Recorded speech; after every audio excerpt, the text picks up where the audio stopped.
আপনারা জানেন আমাদের প্রতিষ্ঠাতা জিয়াউর রহমান বীরুত্তম উনি 19 দফা কর্মসূচির মাধ্যমে আমাদের দেশে মাত্র 3.5 বছর 4 বছরের মধ্যেই দেশকে একটি কার্যকর রাষ্ট্রে পরিণত করেছিল।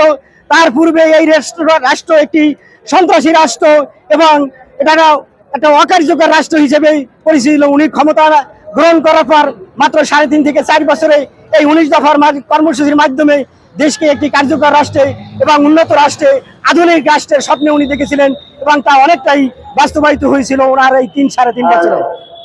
আমরা আশা করছিলাম যে উপদেষ্টা সরকার ক্ষমতা আসার পরে উনি 2-3 মাসে বা 1 মাসের ভিতরে তার মামলা মোকদ্দমা ফিনিশ করে চলে আসবে, কিন্তু তারেকদের এখন আসার খবর নেই। তার মামলার কি খবর, তার আসার সম্পর্কে আপনাদের কেন্দ্রীয় কি মতামত, কেন্দ্রীয় থেকে কোনো তথ্য পেয়েছেন কিনা?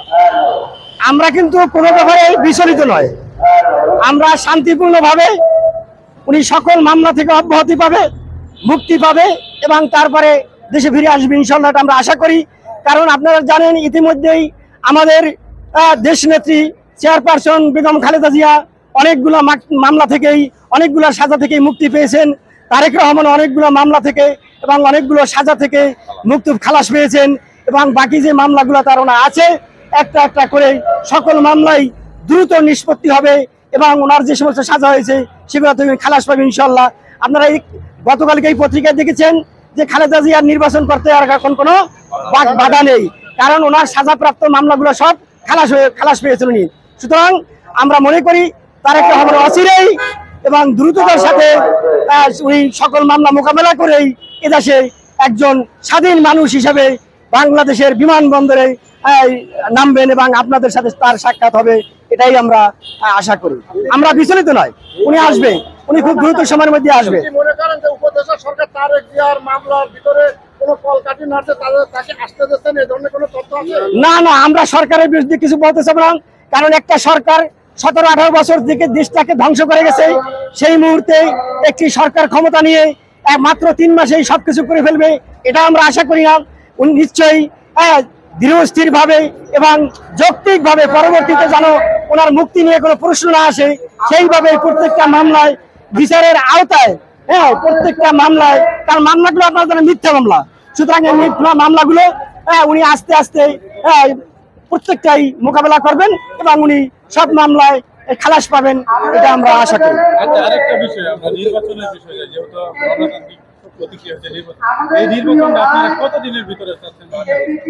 আমরা কোনো সুনির্দিষ্ট সময় বলবো না, আমরা চাই সংস্কার, এদেশের জনগণ চায়, ছাত্র জনতা চায়, যারা শহীদ হয়েছে, যারা রক্ত দিয়েছে তারা চায় এবং যারা আহত হয়েছে তারা চায়। আমরা শান্তিপ্রিয় মানুষ, সংস্কার চাই, সেই সংস্কারের জন্য একটা যুক্তিসঙ্গত যৌক্তিক সময় আমরা দিতে চাই। সেটা 1 বছর হতে পারে, 6 মাস হতে পারে, এর মধ্যে এই সংস্কারগুলো করে, যেহেতু আপনারা দেখছেন কিছুদিন আগে নির্বাচন কমিশন গঠিত হয়েছে, তারা একটা হালনাগাদ ভোটার তালিকা করবে, সেটার জন্য তাদেরকে কিন্তু সময় দিতে হবে। এই যৌক্তিক সময়ের মধ্যে ওনারা সংস্কার করবে, বিশেষ করে নির্বাচনী সংস্কার করে। সব সংস্কার হয়তো ওনাদের দ্বারা সম্ভব হবে না, এটা নির্বাচিত সরকার করবে, কিন্তু নির্বাচনী সংস্কার এবং এর সাথে সম্পৃক্ত অন্যান্য সংস্কার করে আমরা একটা সুষ্ঠু নিরপেক্ষ অংশগ্রহণমূলক নির্বাচন দিয়ে এবং জনগণের প্রতিনিধিদের হাতে শান্তিপূর্ণভাবে ক্ষমতা হস্তান্তর করে ওনারা শান্তিপূর্ণভাবে চলে যাবে আমাদের বিশ্বাস।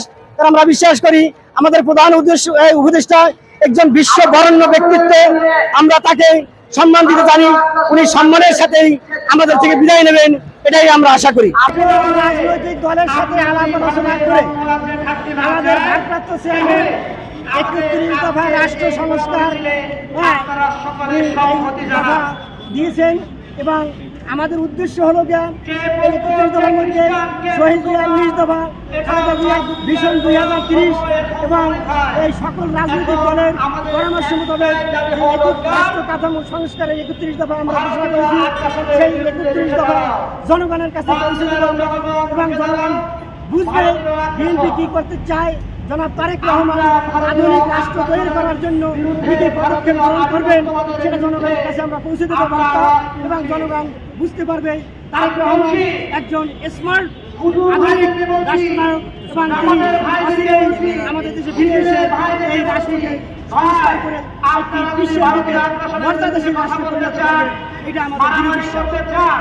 তাহলে পাঞ্জাবি পায়জামা পরে মারামারিতে দাঁড়িয়ে না হয়, তাহলে আপনাদের দমনিত পাতিয়া আপনারা দেখেন আমাদের রাজনৈতিক দল জনগণের মতামত বিশ্বাস করে, কারণ জনগণ যদি একটা সরকার যদি 2 বার 3 বার 4 বার যদি লাগাতার ক্ষমতা থাকে আর স্বৈরাচার হয়ে যায়, সেখানে আপনারা দেখেছেন পরপর 3 বার 4 বার সেই স্বৈরাচার হয়ে গেছে।